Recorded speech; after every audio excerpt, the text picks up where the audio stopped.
പെട്ടെന്ന് രാവിലെ തൊട്ടിട്ട് ഇങ്ങനെ ഒരു വലിയൊരു പ്രചരണം പല ചാനലുകളിലും നടക്കുന്ന ഒരു ഓഡിയോ സന്ദേശം എന്ന് പറഞ്ഞിട്ട് ഒരു ഓഡിയോ സന്ദേശം അപ്പോൾ അതിനകത്ത് പ്രധാനമായിട്ട് ആരോപണം കണ്ണേട്ടനെ കുറിച്ചിട്ടൊക്കെ ആരോ പറയുന്നു ആരാന്ന് അല്ല ഒരുപാട് പേരുകളെ കുറിച്ച് പറയുന്നുണ്ട്.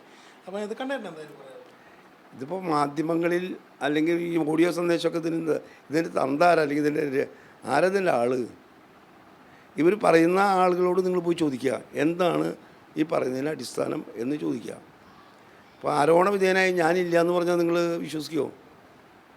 എനിക്കതിൽ യാതൊരു കഴമ്പും തോന്നിയിട്ടില്ല. 5 കൊല്ലം മുമ്പ് പറഞ്ഞു എന്ന് പറയുന്നതാണ് ഈ ആക്ഷേപം. ഒരു വ്യക്തമായ ആക്ഷേപവും ഇല്ല. ഇന്ന ആളെ ഇന്ന് കാശ് മേടിച്ചെന്നോ അല്ലെങ്കിൽ ഇന്നത് ചെയ്തെന്നോ അല്ലെങ്കിൽ ഇന്ന സ്വത്ത് സമ്പാദിച്ചെന്നോ അങ്ങനെയൊന്നും യാതൊന്നുമില്ല. പിന്നെ ഒരു പൊതുപ്രവർത്തകൻ ഡീലർ പുതിയ അക്ഷരമാണ്. പൊതുപ്രവർത്തകൻ എല്ലാ കാര്യത്തിലും ഇടപെടും. ഞാൻ എല്ലാവരും ഇടപെടും. ആരും ഇതുവരെ ആക്ഷേപം പറഞ്ഞിട്ടില്ല അവരെ ഇന്ന് പൈസ മേടിച്ചെന്ന്. അപ്പം ഇങ്ങനെ ഒന്ന് പറഞ്ഞു എന്ന് പറയുന്നു. ഈ ശരത്ത് ഞാനും പാർട്ടി ജില്ലാ കമ്മിറ്റി ദീർഘകാലം ഒരുമിച്ചുണ്ടായിട്ടുണ്ട്. അവനങ്ങനെ DC യോഗത്തിലൊരു ആക്ഷേപം പറഞ്ഞതായിട്ട് ഞാൻ കേട്ടിട്ടില്ല. 2 മണ്ണുത്തി ഏരിയ കമ്മിറ്റിയുടെ ചുമതല എനിക്കായിരുന്നു ഈ അടുത്ത കാലം വരെ.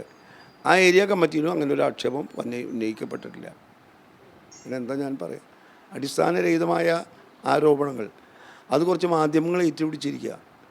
ഞാൻ ചോദിക്കട്ടെ, എൻ്റെ പേരിൽ ഇപ്പോഴല്ലല്ലോ ആക്ഷേപം വന്നത്. ഏറ്റവും വലിയ ആക്ഷേപം കരുവന്നൂർ വിഷയവുമായി ബന്ധപ്പെട്ടതാണ്. കരുവന്നൂർ ബാങ്കിൻ്റെ ഒരാളല്ല ഞാൻ ആ ബാങ്ക് സന്ദർശിച്ചിട്ടില്ല. വഴി കൂടെ ബസ്സിലോ കാറിലോ പോയിട്ടുണ്ട്. ആ എന്നെയല്ലേ കരുവന്നൂരിൽ ബന്ധപ്പെടുത്തിയത്. ഇനി ED എൻ്റെ ഒരു 10 തലമുറയുമായി ബന്ധപ്പെട്ട ആളുകളുടെ സ്വത്തുക്കളെ മുഴുവൻ അന്വേഷിച്ചു. എന്നെയും കുറിച്ച് അന്വേഷിച്ചു.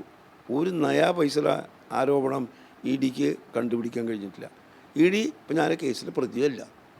അതിനേക്കാൾ വലിയതല്ലല്ലോ ഇപ്പോൾ ഇത്. ഇത്രയും എനിക്കതിനെക്കുറിച്ച് പറയാനുള്ളൂ.